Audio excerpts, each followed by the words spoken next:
मेरे प्यारे दोस्तों, अगर आपने इस कहानी के पिछले भाग नहीं देखे हैं तो कृपया करके देख लीजिएगा। कहानी अच्छे से समझ आएगी। मगर प्रिया मुझे जबरदस्ती अपने साथ घर लेकर आ गई थी। प्रिया ने रो रोकर अपनी माँ की सारी सच्चाई सबको बता दी थी।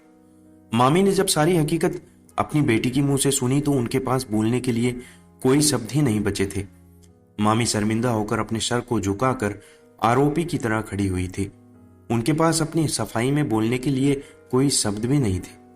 शर्मिंदा तो वो बहुत हो रही थी और आज तो उनकी आंखों से आंसू भी निकल रहे थे। शायद जब बात अपनी बेटी पर आई और अपनी बेटी की इज्जत को खतरा हुआ तब उन्हें इस बात का एहसास हुआ था कि अपने किए की सजा उनकी बेटी भुगत रही है और अब पछतावे के आंसू मामी की आंखों से बहते जा रहे थे। घर के सभी लोग नफरत से मामी की तरफ देख रहे थे। आज उनको सब बुरी बुरी बातें सुना रहे थे, मगर आज वह खामोश थी। सबकी बातें सुन रही थी और आज किसी आरोपी की तरह खड़ी हुई थी जिसके पास कहने के लिए कुछ भी नहीं था। मेरे मामा ने मुझे आगे बढ़कर गले से लगा लिया और मामी से कहने लगे, गीता, मुझे बड़ी हैरानी हो रही है तुम्हारी सोच पर और तुम्हारी इन हरकतों पर। कितने सालों से तुम अपने अंदर ये नफरत पहले बैठी हुई हो और इतनी नफरत कि तुमने अच्छे और बुरे की भी समझ नहीं रखी। मैं तुम्हें कभी माफ नहीं करूंगा। तुमने मेरी बेटी की जिंदगी बर्बाद की है। तुम्हारी वजह से मेरी बेटी जिन जिन तकलीफों से गुजरी है और उसकी इज्जत बर्बाद हो गई, आज मेरी नजरों में तुम हमेशा हमेशा के लिए गिर गई हो। मामा जी की बातें सुनकर भी मामी का सिर शर्म से झुका हुआ था। उसके बाद मामा बोलने लगे, मुझे लगा तुम सब कुछ भूल गई हो और मेरे साथ अपनी जिंदगी में बहुत खुश हो। आज मुझे बहुत अफसोस हो रहा है कि शादी के 22 साल बाद भी तुम नहीं सुधरी। मैं तुम जैसी औरत के साथ जिंदगी गुजार रहा था जो बदले की आग में जल रही है। मेरी बहन तो इस दुनिया से चली गई, लेकिन तुम्हारी नफरत आज तक खत्म नहीं हुई। अरे मरने वाले से कैसी नफरत, जो तुम आज तक अपने दिल में नफरत लिए बैठी हो। मामा के आंखों में आंसू साफ नजर आ रहे थे। आज मामी का सच तो सबके सामने आ चुका था। उनके पास अपनी सफाई में कहने के लिए कोई बात नहीं थी, क्योंकि उनकी अपनी बेटी ही उनकी सारी सच्चाई सब लोगों के सामने खोल चुकी थी। मेरे मामा मेरा हाथ पकड़कर घर से बाहर जाने लगे। तभी मामी हमारे सामने आकर खड़ी हो गई और मेरे सामने हाथ जोड़कर कहने लगी, प्लीज नीलम, मुझे माफ कर दो। मुझसे बहुत बड़ी गलती हो गई है। जब मेरी अपनी बेटी गायब हुई तब मुझे एहसास हुआ कि मैंने तुम्हारे साथ बहुत गलत किया था। मगर मैंने मामी की बात को काटते हुए कहा कि मामी, आपने कोई गलती नहीं की, बल्कि बहुत बड़ा पाप किया है। आपके इस पाप की मेरी नजर में कोई माफी नहीं है और आप भी माफी मांगने के काबिल नहीं हो। ऊपर वाला चाहे तो आपको माफ कर दे, मगर मेरा दिल इतना बड़ा नहीं है, इसलिए आप मुझसे माफ करने की उम्मीद मत रखना। मैंने बहुत दर्द और परेशानी बर्दाश्त की है। इतना सब कुछ बर्दाश्त करने के बावजूद भी आपको लगता है मैं आपको माफ कर दूंगी?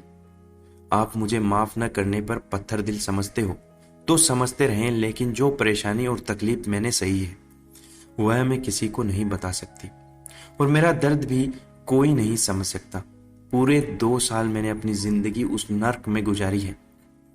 मैं अपनी बात पूरी करके रोती हुई अपने रूम में चली गई। मेरे मामा ने मेरा बहुत साथ दिया। वह मुझे समझाने लगे और मेरे साथ हर वह काम करने लगे जिसकी वजह से मैं अपने पुराने दिल भर सकूं। मैं ये बातें अपनी आखिरी सांस तक नहीं बोल सकती थी। मैं गीता मामी नहीं बनना चाहती थी। मैं किसी की जिंदगी में जहर नहीं घोल रही थी। बस मैं कभी मामी को माफ नहीं कर सकती थी। जब मेरे साथ ऐसा हुआ था तब मैं 15 साल की थी और अब मैं 23 साल की हो गई हूँ। मैं हमेशा यही कहा करती थी कि मैं कभी मामी को माफ नहीं करूंगी, लेकिन एक दिन जब मामी की अचानक तबीयत बहुत खराब हो गई और वह अपनी जिंदगी की आखिरी सांसें ले रही थी, तो सब लोगों के कहने पर मैं उनके सामने चली गई और मामी को माफ करने पर मजबूर हो गई थी। उनकी ऐसी हालत देखकर मैंने उनको ऊपर वाले के लिए माफ कर दिया था और शायद वह भी इसी इंतजार में थी और उसी दिन वह इस दुनिया को छोड़कर चली गई। कुछ ही दिनों में मेरे लिए भी एक बहुत ही अच्छा रिश्ता आ गया था। वह लड़का मेरे बारे में सब कुछ जानने के बाद भी मेरे साथ शादी करने के लिए तैयार था। मेरे मामा ने उस लड़के के साथ मेरी शादी खूब धूमधाम से करवा दी।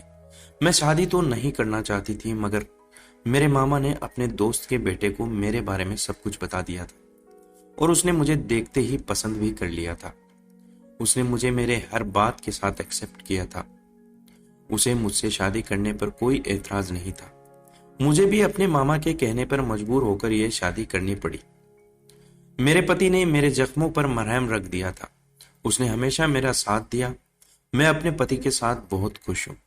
उसने मुझे खुश रखने के लिए मेरी हर छोटी से छोटी डिमांड पूरी की थी।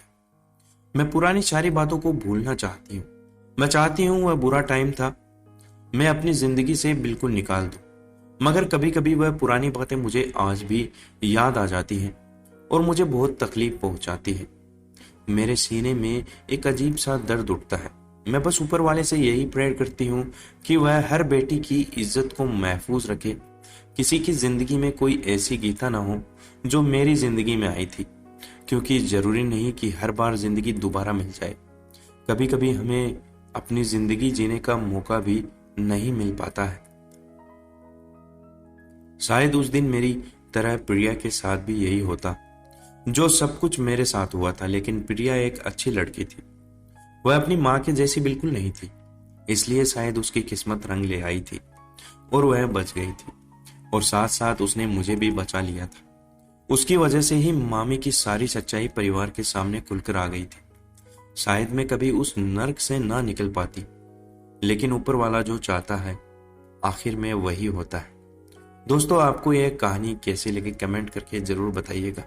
चैनल पर नए हैं तो चैनल को सब्सक्राइब जरूर कीजिएगा, और जिन भाइयों ने चैनल को सब्सक्राइब कर रखा है उनका तहे दिल से शुक्रिया था। धन्यवाद।